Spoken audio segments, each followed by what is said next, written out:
दो दोस्त थे।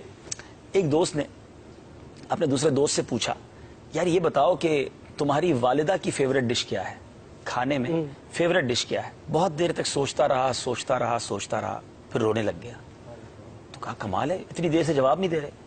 वो वेस्टर्न वर्ल्ड का शख्स था जिसने ये सवाल किया था। तो उसने कहा कि मेरी माँ की पसंदीदा चीज जो है ना, वो बचा हुआ सालन और बची हुई रोटी है। अब उसके पस मंजर में उसने पूछा ये क्या बात की।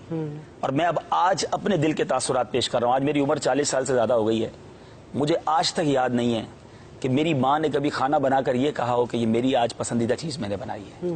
और ये हम सबके साथ हुआ होगा कि माँ ने कभी ये नहीं कहा होगा कि बेटा आज बिरयानी बनाई है, ये मुझे पसंद है।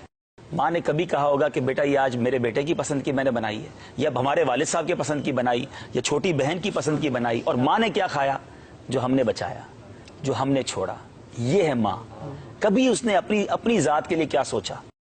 हमने बल्कि फरमाइशें कर करके, हम दो भाई होते थे, ये हम सबके घर की स्टोरी है। हम दो भाई थे या दो बहनें थी, तो अम्मी मुझे ये खाना है, तो मुझे वो वाला अंडा खाना है, तो मैंने आज चावल नहीं खाना।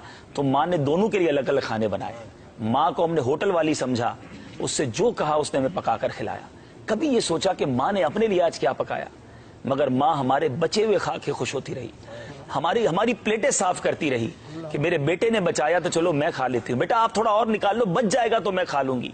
हमने गर्म खाना खाया, हमारी माँ ने हमारे बाद दस्तरखान उठाकर ठंडे खाने खाए। कभी अपनी फरमाइश से, मुझे तो याद नहीं पड़ता कि माँ ने यह कहा हो कि बेटा आज मैंने अपने पसंद का खाना बनाया हो। ऐसी अजीम हस्ती हो और उसकी दुआएं ना ली जाएं। जिनकी माएँ हैं उनकी दुआएं लीजिए, उनकी खिदमत कीजिए। अगर बूढ़ी हो गई हैं तो अब उन्हें तकलीफ ना दो, उनकी खिदमत करो। बहुत कर लिया उन्होंने हमारे लिए। बीमार है तो ये रब का एक तरह से, मैं समझता हूं, ये पता नहीं मेरी बात दुरुस्त है कि नहीं, कि जिसके वालिदैन बीमार हो जाए ना, या ऐसी पोजीशन में आ जाए कि अब उनकी खिदमत की हाजत है, तो ये बेटे के लिए खुशबख्ती का वक्त भी है कि अल्लाह ने जिंदगी में अब तुम्हें वक्त दिया है खिदमत करने का। वरना कई माँ बाप बच्चों को खिदमत का मौका ही नहीं देते, पहले ही चले जाते हैं, खुदमत करते करते ही चले जाते हैं।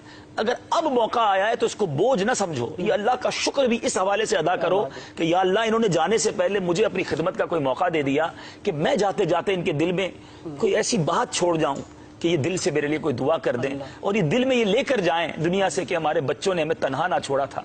बदनसीब है वो बच्चे जो ओल्ड हाउस में माँ बाप को छोड़ा है। बदनसीब है वो बच्चे जिन्होंने सर्वेंट के नाम पर, मुलाजमीन के नाम पर माँ बाप को हवाले कर दिया। ऐसा ना करें, जितना हो सके इनकी खिदमत करें। ये कारोबार, ये दुनिया, ये हमारे बच्चे बीवी सब बाद में चलता रहेगा। ये माँ बाप चले गए तो फिर याद आते रहे।